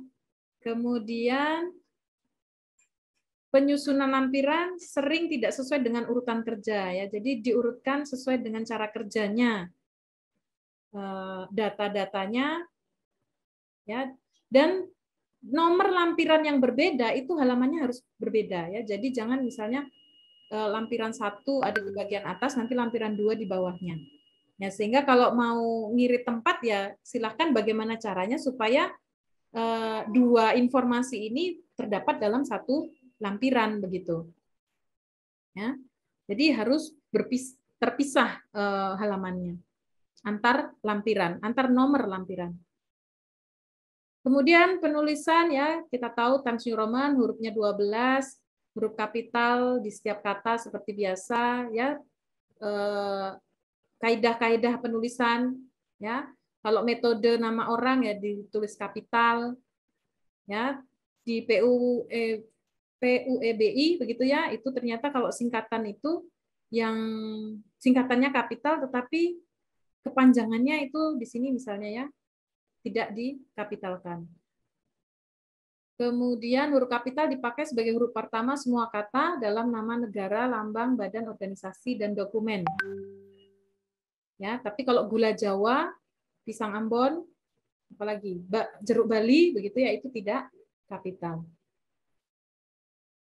Kemudian jarak baris kita 1,5 spasi, kecuali tadi ya sudah di awal tadi 1 spasi itu halaman pengesahan, abstrak, lampiran juga 1 spasi saja, daftar pustaka. Kemudian tidak diperbolehkan mengaktifkan space before paragraph dan space after paragraph kecuali di daftar isi, daftar tabel atau di bagian awal lah gitu ya. Tapi kalau sudah di naskah bab 1 sampai ke belakang itu tidak boleh diaktifkan ya. Kadang dosen itu tahu ya, bisa dengan melihat sekilas saja oh ini masih aktif space before dan afternya. Kemudian batas tepi atas kiri bawah kanan, pengisian ruangan ya harus diisi penuh kecuali mau memulai bab baru. Jadi kalau ada tabel, ada gambar ya itu letaknya di ini ya diestetikakan gitu ya. Jadi jangan kepotong nanti tabelnya, upayakan jangan kepotong sehingga mungkin penjelasan dari tabel itu kan boleh di atas, boleh di bawah dari tabel itu. Jadi bisa di otak-atik. Ya, kemudian ini tata letaknya, tata ruangnya ya. Jadi bab itu di tengah, kemudian huruf D, misalnya huruf A atau B atau C begitu, itu juga di tengah, baru dilanjutkan dengan paragrafnya. Kemudian anak subjudul, ini kapital di setiap kata. Kemudian di sini kalimatnya di bawahnya. Sedangkan sub anak subjudul, ya, ini 2.1, ini berdasarkan PUEBI tidak pakai titik di akhirnya. Ya, jadi mengikuti template yang ada di Word itu kan seperti itu sebenarnya ya. Jadi kalau sudah pakai 2.1 begitu tidak diakhiri dengan titik, kemudian ini judul lanjutannya dan kalimat berikutnya itu di sampingnya. Ya. Jadi ini ditebalkan titik, kemudian ini di sampingnya.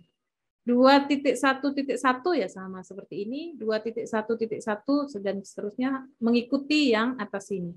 Jadi tidak di sisi tepi kiri ya, tapi menjorok ke dalam. Kemudian untuk penulisan bilangan ya, yang di sini yang sering keliru itu adalah desimal ya. Tidak teliti desimal menggunakan tanda titik. Mungkin dari SPSS itu pakai titik ya, dipindahkan ke sini ya harus dirubah menjadi koma. Kemudian kalau itu bilangannya itu satu kata begitu harus dituliskan tidak dengan angka. Tapi kalau ada rincian, nah ini baru menggunakan angka. Kemudian penulisan misalnya 1% begitu ya.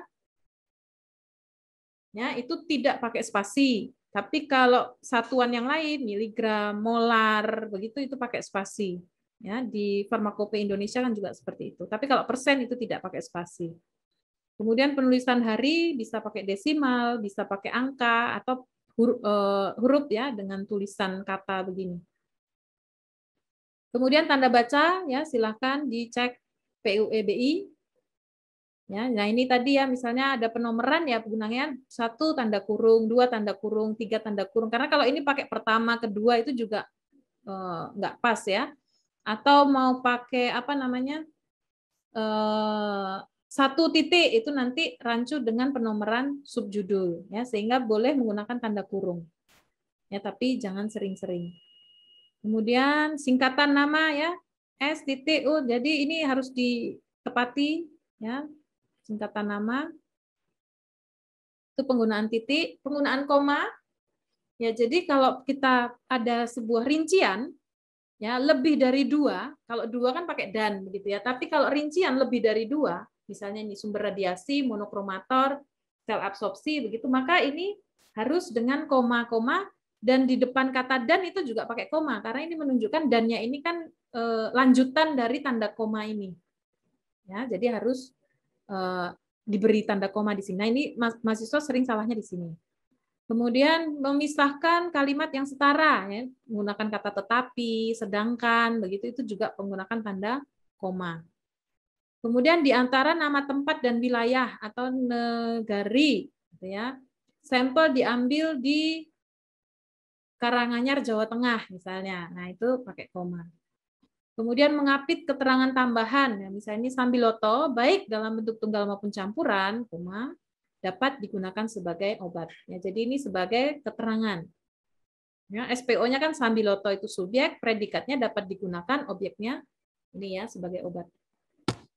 Kemudian titik koma ini untuk mengganti tanda koma kalau rinciannya terlalu panjang atau ada tanda koma juga. Misalnya ini kan konsentrasi, ini ada komanya 10,5.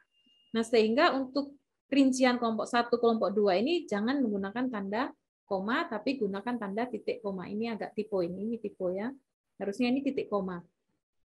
Kemudian akhir perincian yang berupa klausa, ya misalnya ini tadi ya, di mana ya? Oh ini juga ya kalau rincian begini ini juga koma, koma, koma. Tapi bisa juga kalau itu sebuah frase itu dengan titik koma.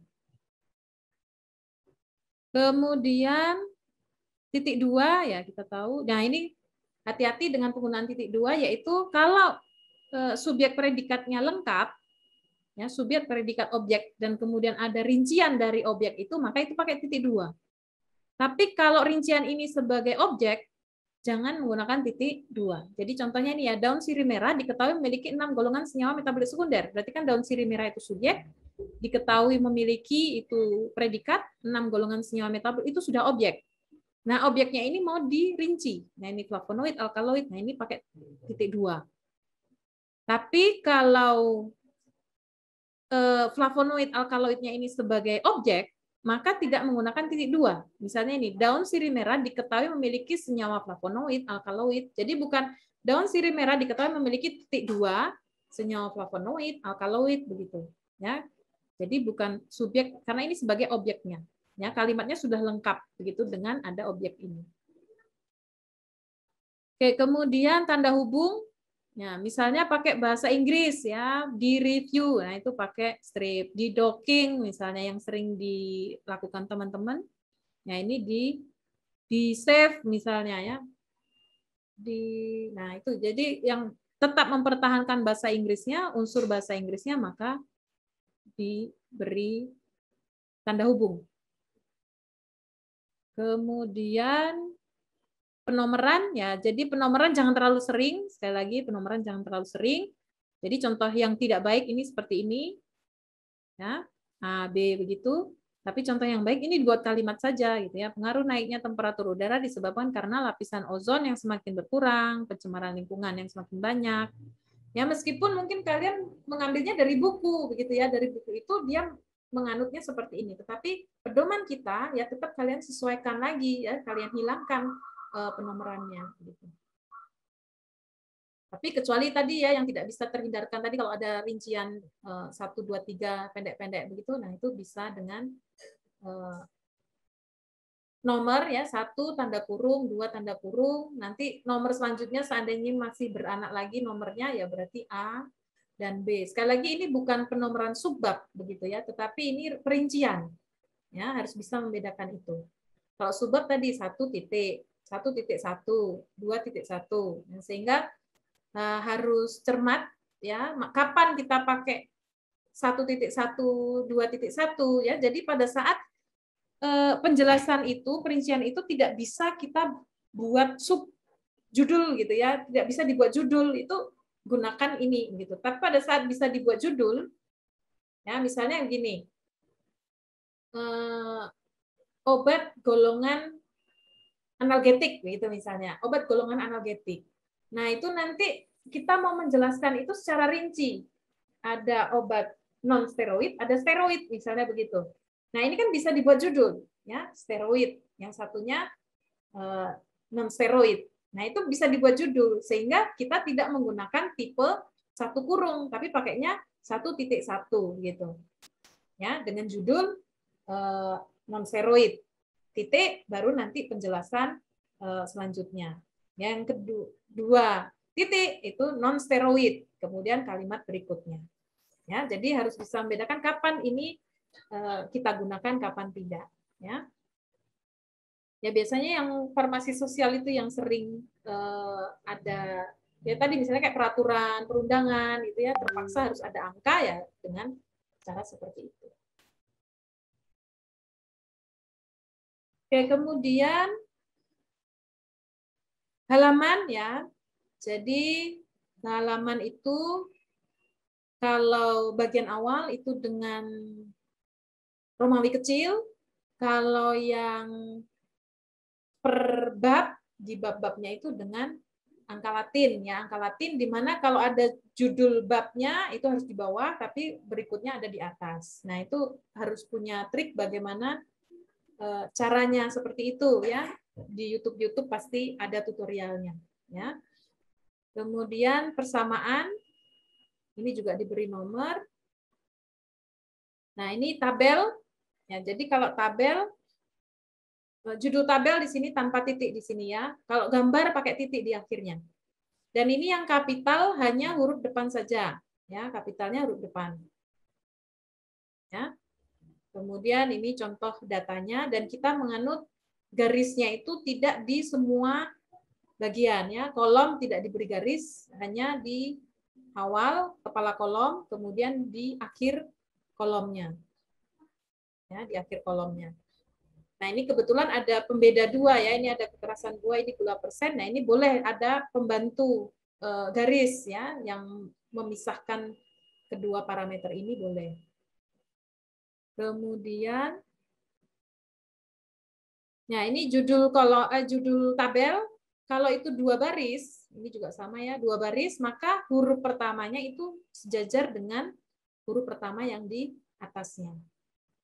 Ya, jadi bukan menjorok lurus dengan huruf T begitu. Tulisan pisang Ambonnya. Ya, tapi lurus dengan judulnya. Jadi kayak paragraf gantung ya, bisa diatur dengan paragraf gantung begitu. Ya, jadi bukan merupakan frase, bukan kalimat, kemudian tapi harus lengkap ya. Jadi misalnya hasil pengukuran kadar gula darah mencit yang diberi perlakuan cuman itu.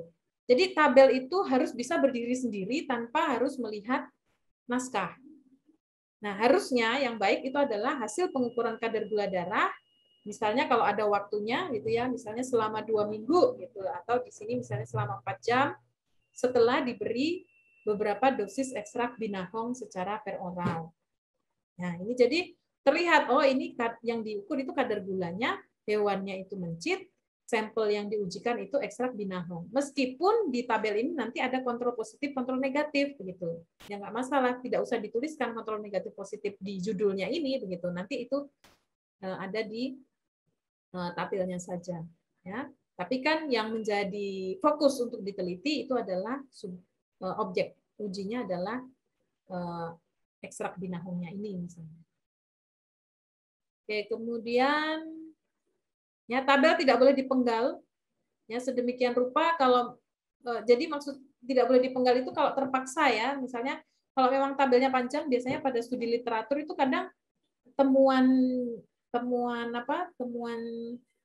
artikelnya tuh banyak gitu sehingga harus membentuk tabel yang lebih dari 1 halaman. Nah, itu boleh. Tapi kalau misalkan halamannya tersisa setengah, kemudian nanti dilanjut yang separuh di halaman berikutnya itu ya cuma separuh begitu. Padahal ini kalau digabung bisa 1 halaman begitu. Nah, itu yang tidak boleh dipenggal. Ya, kecuali kalau tadi memang 1 halaman full sudah penuh, kurang baru 1 halamannya lagi. Nah, itu yang diperbolehkan. Kemudian tabel itu upayakan jangan tabel yang kurus begitu ya, kurus jadi panjang begitu, tapi dibuat lebar ya, disesuaikan dengan ratakan. Kalau perlu portret juga boleh. Jadi tabelnya itu satu kesatuan utuh, dibuat kertasnya portret sendirian begitu ya, dalam portret landscape ya, landscape itu diperbolehkan ya. Jadi diatur estetikanya. Nah, kalau itu lanjutan maka tabel 1 identitasnya, kemudian judulnya ditulis lagi, kemudian ada tulisan lanjutan, ya ada tulisan lanjutan dalam kurung lanjutan untuk menunjukkan bahwa tabel ini lanjutan dari yang sebelumnya, dan kepala kolomnya harus ditulis ulang, ya bisa diaktifkan itu ya dengan apa istilahnya header rows gitu ya, header rows di Word itu ada menu itu gitu ya, atau kalau mau manual ya, tapi kelemahannya kalau seperti itu nanti ini ya nyisipkan tabelnya ini jadi agak susah ya. Mendingan dipotong manual aja ya. Kemudian nanti disisipin judul tabel ini gitu ya. Kemudian dibuat lagi tabel yang baru. Kemudian tabel harus dirujuk dalam naskah ya. Misalnya ada tabel 1, tabel 2 begitu, itu harus dirujuk di naskahnya, dan tidak boleh hanya hasilnya dapat dilihat pada tabel 3 begitu, itu tidak dibolehkan ya. Harus dibahas begitu ya. Tabel 3 menunjukkan bahwa kacang hijau lebih banyak memancarkan spektrum biru daripada kacang tanah gitu. Karena nilai apanya itu lebih panjang atau lebih tinggi begitu. Ya, jadi tidak hanya sekedar mengulang tabel, karena mahasiswa seringnya begitu. Kelompok 1 diperoleh hasil 60%, kelompok 2 30%, ya. Jadi mengulang tabel tidak seperti itu ya. Jadi harus dibahas. Ya, apa makna dari tabel itu? Kalau angkanya kan pembaca sudah bisa melihat secara jelas di tabelnya. Ya, jadi tidak lagi mengulang angka di tabelnya. Oke, kemudian gambar ya, judul gambar sekali lagi ada di akhir titik. Tidak boleh dipenggal ya, dengan alasan apapun kalau gambar. Kemudian ya sehingga kadang mahasiswa itu ada gambarnya itu banyak gitu ya. Misalnya gambar sel gitu ya, gambar sel kelompok 1, kelompok 2, kelompok 3, kelompok 4 sampai kelompok 6 gitu ya. Nah, itu tinggal diatur aja sih sebenarnya ukuran dari satu halaman itu gitu supaya 6 gambar itu bisa masuk dalam satu lembar ya. Jadi jangan nanti 4 gambar itu di halaman pertama, nanti 2 gambar di halaman berikutnya, itu tidak diperbolehkan. Oke, kemudian info yang lain masih sama.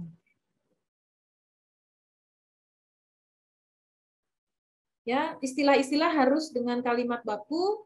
Ya, di sini ada contoh-contohnya apa itu kalimat yang tidak baku ya. Terdiri dari itu ternyata tidak baku secara bahasa Indonesia ya. Harus terdiri atas. Bertujuan untuk itu juga tidak baku ternyata ya. Yang benar ada bertujuan ya langsung mengetahui aktivitas. Kemudian tulisan-tulisan yang lain ya, sintesis, sintesa, apotek, apotik. Nah, itu yang baku itu apotek misalnya. Nah, ini jadi modal kita adalah melihatnya dari apa KBBI ya. KBBI online itu bisa ya. KBBI online diketik di situ istilahnya ada nggak di situ. Kalau nggak ada ya berarti itu tidak baku. Tapi kalau ada katanya gitu berarti itu yang baku. Oke, kemudian penulisan kalimat tadi sudah. Pustaka, ya pustaka sekarang mengacunya pakai koma lagi ya, pakai koma. Kemudian kalau badan, ya sumber kutinya itu lembaga untuk saat ini ya, tulis saja nama lembaganya, tidak harus disingkat nama lembaganya ya. Badan Pusat Statistik tahun 2006 begitu. Ya, Financial Accounting Standard Board ya. Jadi tidak harus dibentuk singkatannya. Kemudian undang-undang juga ya, jangan dipaksakan dengan nama instansi begitu ya, sudah langsung aja Undang-Undang Nomor 12 tahun 2012 tentang ini menyebutkan bahwa gitu ya.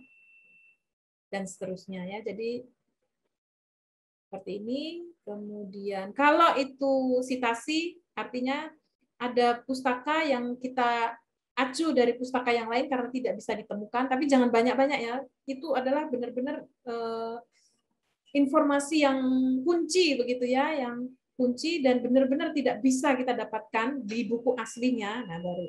Tapi jangan semua. Nanti kalau semua nanti akhirnya di sini dalam siapa dan siapanya ini itu adalah skripsi semua begitu ya. Artinya kamu cuma memindahkan skripsi orang, kamu kopikan ke naskahmu, kamu pindahkan, nah itu nggak boleh ya. Itu terlihat kualitasmu nantinya. Jadi harus membaca buku aslinya, ya, membaca buku aslinya, ya. Kalau kepepet ya itu tadi ya, kepepetnya jangan sering-sering kepepetnya. Oke, kemudian di daftar pustaka hanya mencantumkan referensi yang merupakan sumber kedua. Ya, pengacuan terhadap pustaka yang tidak pernah dibaca sendiri sangat tidak dianjurkan. Oke, kemudian tata tulis pustaka. Ya, buku.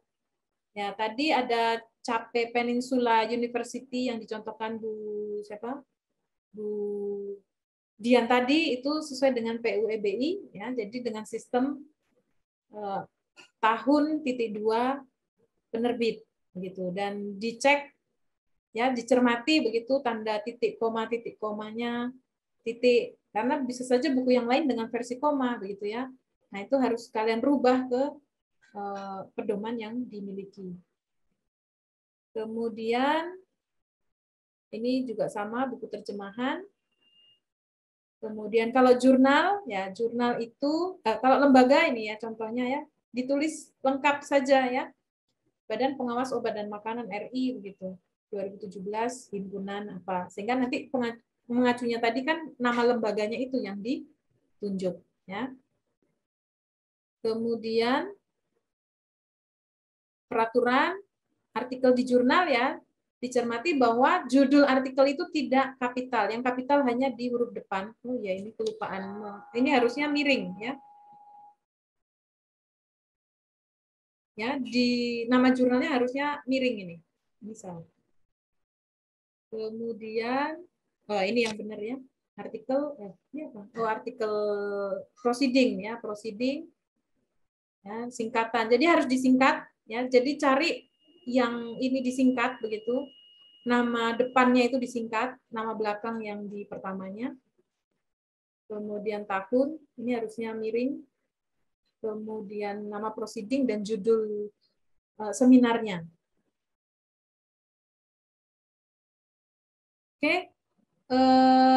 Jadi intinya teman-teman harus hindari typo ya. Bisa dengan kalian naskah kalian unggah ke Google Drive kalian, nanti akan terlihat ini ya, misalnya kurang spasi atau apa begitu kan, terlihat garis merah begitu. Nah, nanti dibenerin di sini, nanti tinggal di-download lagi. Tapi memang harus hati-hati, kadang apa ya, biasanya tatanan posisi teks bisa berubah gitu. Nah, nanti disesuaikan lagi. Atau ngeceknya di sini, tapi ngeditnya begitu ya, ngedit yang typonya itu tetap di file yang offline begitu. Ini hanya untuk menunjukkan ada kesalahan tulis di bagian mana begitu. Ya, atau menggunakan aplikasi yang lain ya. Ada cek typo offline itu dengan menyeting file dengan settingan bahasa ya, itu di YouTube ada yang mengajarkan. Mungkin itu saja materi dari saya. Untuk selanjutnya silakan kalau ada yang bertanya terkait tata tulis dulu. Ya.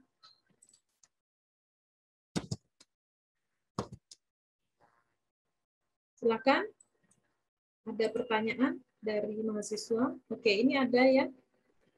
Ya, ada curhatan ini ya. Kita baca dulu. Izin bertanya, Bu, untuk parafrase berarti kita tidak perlu mencantumkan sumbernya ya, Bu? Tetap perlu ya, meskipun itu parafrase, tetap harus dicantumkan sumbernya. Ya. Kemudian ada lagi Mas Sahrul Fat. Mohon izin, Bu, seandainya dikarenakan ada beberapa nama dosen pembimbing, dikarenakan gelar serta nama yang cukup panjang sehingga tidak bisa ketika memasukkan nama secara bersanding seperti yang dicontoh tadi, kira-kira bagaimana solusinya gitu ya. Kepepetnya diaktifkan ininya ya, apa, kondes ya, di Word itu kan ada ya, kalian klik kanan font begitu, nah itu nanti agak dipersempit begitu ya. Izin bertanya, Bu, untuk pedoman nanti bisa di-download ya, nanti akan bisa kalian download ya, nanti akan saya informasikan. Oke, ada lagi pertanyaan yang lain?